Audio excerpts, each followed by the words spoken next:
স্কুলে এবার কুয়াশা বাণীকে ফাঁসাতে গেলে বাণী উল্টো জব্দ করে দিল কুয়াশাকে। হ্যাঁ বন্ধুরা, এমনটা হতে চলেছে আজকের পর্বে। বিস্তারিত জানতে ভিডিওটিতে লাইক দিয়ে চ্যানেলটিকে সাবস্ক্রাইব করে পুরো ভিডিওটি তোমরা দেখতে থাকো। গল্পের শুরুতেই আমরা দেখতে পারবো বাণী বলতে লাগলো, এই মৌলিক, কালকে রাতে যে হোটেলে বাসন মেজেছিলে সেটাকে সবাইকে বলে দেবো। নয়নতারা দেবী তখন বলতে লাগলো, এই তোমরা দুজন ফুসুর ফুসুর কী করছো রে?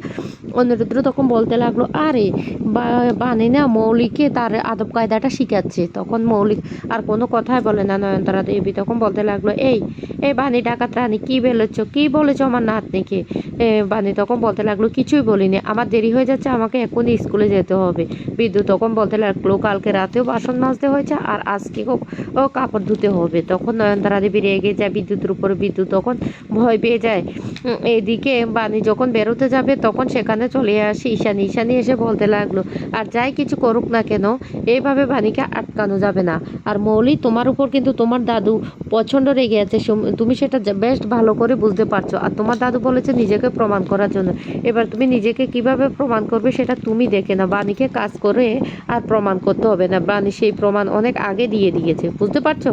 মৌলি তখন প্রচণ্ড রেগে যায় আর বলতে লাগলো, বাণী আমি তোমাকে ছাড়বো না তোমাকে। এদিকে বাণী তার মেয়েকে নিয়ে স্কুলে চলে যায়। অন্যদিকে ঈশানী যখন সেখান থেকে চলে যায় তখন বাণী বলতে লাগলো, গ্র্যান্ড মমি, বাণী পড়ালেখা করে কি জানি হয়ে যাবে কালেক্টর না ডিরেক্টর, আর আমাদেরকে বসে বসে ভাষণ দেবে, সেগুলো তুমি শুনবে? তুমি কি এটা ছাড়া আর কিছু করতে পারবে না? নয়নতারা দেবী তখন বলতে লাগলো, না না না দিদিভাই, এটা কী ধরনের কথা বলছো? বাণীর পড়ালেখাই করতে দেবো না? বাণীর যদি বইপত্র না থাকে তাহলে বাণী পড়ালেখাটা কী করে করবে? বাণী আর লেখাপড়া করতে পারবে না। মৌলি তখন বলতে লাগলো, তার মানে তুমি কি করতে চাইছো গ্র্যান্ড মমি? তখন নয়নতারা দেবী বলতে লাগলো, আমি কি করতে চাইছি? আমি করতে চাইছি যে দেখতেই পাবি। এই বলে নয়নতারা দেবী তার ফোনটা হাতে নিয়ে বলতে লাগলো, কাগজওয়ালাকে খবরটা দিতে হবে, এক্ষুনি কাগজওয়ালাকে খবর দেবো, এ বলে ফোন করে। মৌলি তখন বলতে লাগলো, গ্রেট মমি, তুমি তাহলে কি বাণীর বইগুলো বিক্রি করে দেবে? তখন বলতে লাগলো, হ্যাঁ, বাণীর যদি বই না থাকে তাহলে বাণী আর লেখাপড়া করতে পারবে না, আর বসে বসে বাড়িতে ডায়লগও করতে পারবে না, বুঝতে পারছো? তখন মৌলি খুব খুশি হয়ে যায়। এদিকে নয়নতারা দেবী তখন বলতে লাগলো, এই বান্টি, ঘরের মধ্যে যত বাণীর বইপত্র আছে সমস্ত কিছু নিয়ে আয়, বুঝতে পারছিস? বান্টি তখন বলতে লাগলো, ঠিক আছে, আমি এক্ষুনি গিয়ে নিয়ে আসছি। এদিকে সেই লোকটাও চলে আসে। আর লোকটা আসলে সমস্ত কাগজপত্র সব কিছু ওকে বের করে দিয়ে নিয়ে যাওয়ার জন্য। তখন বিদ্যুতের মা সেখানে চলে আসে। বিদ্যুতের মা এসে বলতে লাগলো, ও মা, এত কাগজপত্র সমস্ত কিছু এখানে দিয়ে দিয়েছে? নয়নতারা দেবী তখন বলতে লাগলো, সবটা সাথী জানে তো? সাথী জানে। এইদিকে বাণী স্কুলে চলে যায় আর সেখানে বাণীর বন্ধুর জন্মদিন পালন করার জন্য সবার থেকে টাকা তুলতে থাকে। তখন সেখানে কুয়াশা এসে বাণীর হাতে টাকাটা দিয়ে দিয়ে বলতে লাগলো, তোমরা কিসের টাকা তুলছো সেটা জানি না, তবে আমার টাকাটাও রাখো। বাণী তখন সেই টাকাটা কুয়াশার হাতে দিয়ে বলতে লাগলো, শোনো, না জেনে না টাকা দিতে এসেছো কেন? আর তোমাকে না আমাদের এখানে আমরা রাখবো কি রাখবো না সেটা আমাদের একান্ত ব্যক্তিগত ব্যাপার। কুয়াশা তখন বলতে লাগলো, ও বানি, তুমি বড্ড বার বেরোছো, এবার দেখো না তোমার বাড়াবাড়িটা আমি কি করে কমিয়ে দিই।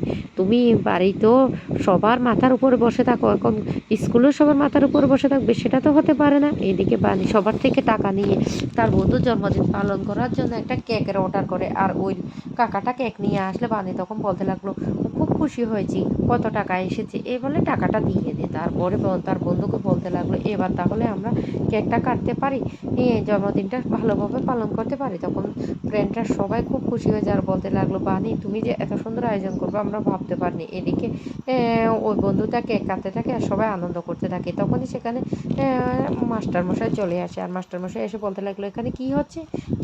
কুয়াশা তখন তাড়াতাড়ি করে বাণীকে জব্দ করার জন্য বলতে লাগলো, বাণী তার বন্ধুর জন্মদিন পালন করছে। বাণী তখন বলতে লাগলো, স্যার ভুল হয়ে গেছে, এই বলে কেকটা নিয়ে বাণী যখনই চলে যেতে যাবে তখন কুয়াশা চালাকি করে বাণীর পায়ে লেং মেরে দেয়। আর বাণী হঠাৎ করে ওই কেকটা সহ তার মাস্টারমশাইয়ের গায়ে পড়ে যায় আর পুরো কেকটা মাস্টারমশাইয়ের মুখে লেগে যায়। তখন সবাই তো ভয় পেয়ে যায়। এদিকে মাস্টারমশাই প্রচণ্ড রেগে গিয়ে বাণীকে বলতে লাগলো, এটা কী ধরনের অসভ্যতা? বাণী তখন বলতে লাগলো, স্যার বিশ্বাস করুন আমি ইচ্ছে করে এই কাজটা করিনি, আমাকে এবারের মতো ক্ষমা করে দিন। মাস্টারমশাই রেগে বলতে লাগলো, ক্ষমা? আমি আর এক ক্লাস করব কিনা সেটাও জানি না। আর এখন তো আমি কোনো ক্লাস নেবই না। আর তোমাদের ক্লাসে আসবো কিনা সেটা জানি না। কুয়াশা তখন বলতে লাগলো, ও স্যার, স্যার একজনের জন্য আমাদের সবাইকে কেন শাস্তি দিতে যাবেন? আমরা তো কোনো দোষ করিনি। এদিকে বানি হাত জোর করে অনুরোধ করতে থাকে আর বলতে লাগলো, ও স্যার, স্যার আমাকে ক্ষমা করে দিন। বিশ্বাস করুন আমার একজনের জন্য আপনি সবাইকে শাস্তি দেবেন না। আমি বলছি তো আমি ইচ্ছাকৃত কিছু করিনি। কিন্তু শিক্ষক মশাই কোনো কথাই শুনতে রাজি না। শিক্ষক মশাই তখন বলতে লাগলো, আমি কোনো কথাই শুনবো না। বানি তখন হাত জোর করে বারবার স্যারের কাছে ক্ষমা চাইতে থাকে। তখন স্যার বলতে লাগলো, ঠিক আছে তোমার উপর নির্ভর করবে আমি কাল থেকে ক্লাস করাবো কি করাবো না। তোমার কালকে ইতিহাসে যতগুলি চ্যাপ্টার আছে সমস্ত চ্যাপ্টারে 10 মানে যে প্রশ্নগুলি আছে সমস্ত প্রশ্নের উত্তর লিখে আনবি। না হলে আমি কিন্তু আর এই ক্লাসে আসবো না। বানি তখন বলতে লাগলো, স্যার আমি নিয়ে আসবো। তখন বাকিরা বলতে লাগলো, এই বানি তুমি কি করে নিয়ে আসবে? এতগুলো প্রশ্নের উত্তর মাঝখানে মাত্র একটা রাত। বানি তখন বলতে লাগলো, দরকার পড়লে আমি সারা রাত জেগে আমি এই প্রশ্নের উত্তর লিখে নিয়ে আসবো। তবে কুয়াশা তোকেও একটা কথা বলে রাখি, আজকে তুমি যে কাজটা করছো অনেক অন্যায় করছো, তার জন্য তোমাকে তো ফল ভোগ করতেই হবে। এদিকে কাগজওয়ালা সমস্ত কাগজগুলি নিয়ে যেতে লাগলো। আর তখনই এই বিদ্যুতের মা বারবার বলতে লাগলো, এই এই কাগজগুলি বুঝে শুনে দিচ্ছ তো? নয়নতারা দেবী তখন বলতে লাগলো, শুনুন আমাদের বাড়িতে প্রত্যেক মাসে একবার করে কাগজওয়ালা আসে আর সমস্ত কাগজগুলি নিয়ে যায়। বান্টি তখন বানির বইগুলি নিয়ে আসে। আর নয়নতারা দেবী চালাকি করে তখন বলতে লাগলো, এই বান্টি এগুলো তো বানির বই, এগুলো কিনে নিয়ে এসেছি, যা এগুলি গিয়ে রেখে আয়। অন্যদিকে বিদ্যুৎ তার মাকে সেখান থেকে সরিয়ে ফেলার জন্য একটা এগরোল নিয়ে এসে বলতে লাগলো, মা তোমার জন্য আমি কি দারুণ এগরোল নিয়ে এসেছি, তুমি এদিকে আসো বসে বসে খাবে। তখন বিদ্যুতের মা খুব খুশি হয়ে যায় আর বলতে লাগলো, তুই আমার জন্য এগরোল নিয়ে এসেছিস বাবা? এ বলে এগরোলটা খেতে বসে যায়। আর এদিকে চালাকি করে বানি আর সমস্ত বইগুলি বান্টি আর নয়নতারা দেবী ওই কাগজওয়ালাকে দিয়ে দেয়। আর কাগজওয়ালাকে বলতে লাগলো, কত টাকা হয়েছে?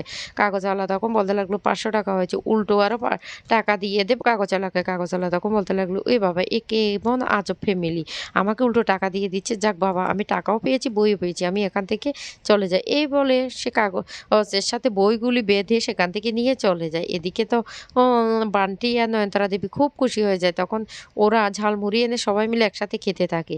তখনই বিদ্যুৎ হঠাৎ করে বলতে লাগলো, ওই বাবা কি হলো? আপনি টাকাও দিয়েছেন, আপনি আবার ঝালমুড়িও আমাদের সবাইকে খাওয়াচ্ছেন। অন্যদিকে দেখা যায় বানি বাড়িতে এসে তার বইগুলো খুঁজতে থাকে কিন্তু বইগুলো কোথাও খুঁজে পায় না। তখন বানি বলতে লাগলো, আমার বইগুলো গেল কোথায়?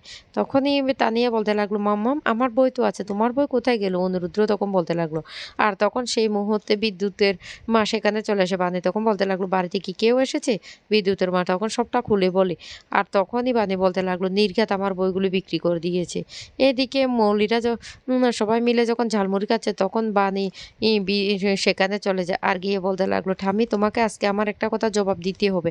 আমার বইগুলি তুমি কি করেছো জবাব দাও। তখন বলতে লাগলো, কি আমি কি বই কি করেছি? তখন অনিরুদ্র বলতে লাগলো, আজকে তো তোমাকে এর উত্তর দিতে হবে। তুমি কি ভেবেছো তুমি বানির বইগুলি বিক্রি করে দিবে আর তোমাকে আমরা এমনি এমনি ছেড়ে দেবো? তখন ঈশানীও সেখানে চলে আসে আর এসে বলতে লাগলো, কি হয়েছে কি হয়েছে অনিরুদ্র? অনিরুদ্র তখন বলতে লাগলো, দেখুন না মাসিমণি, ওরা বেশ সবাই মিলে ইচ্ছে করে বানির সমস্ত বইগুলি বিক্রি করে দিয়েছে। এবার তখন মৌলি বলতে লাগলো, না না আমি এসব কাজ করিনি। বিদ্যুৎ তখন বলতে লাগলো, না আমিও করিনি। নয়নতারা দেবী তখন বলতে লাগলো, আমি কখন আবার করলাম? আমি তো শুধু কাগজগুলি বিক্রি করছি। এই বান্টি নিশ্চয়ই তুই ভুল করে দিয়ে দিয়েছিস। বান্টি তখন বলে উঠে, তুমিই তো বলেছো আমাকে দিয়ে দেওয়ার জন্য, তাহলে? বানি তখন বলতে লাগলো, তুমি কি ভেবেছো তুমি আমার পড়াশোনাটা এভাবে বই বিক্রি করে আটকাতে পারবে? সেটা কোনোদিন করতে পারবে না। তবে একটা কথা মনে রাখো, আমার সাথে এই অন্যায়টা তোমরা করেছো, তোমাদেরকে তো শাস্তি পেতে হবে। আমি তোমাদেরকে এভাবে ছেড়ে দেব না। তো বন্ধুরা কেমন লাগলো আজকের পর্বটি?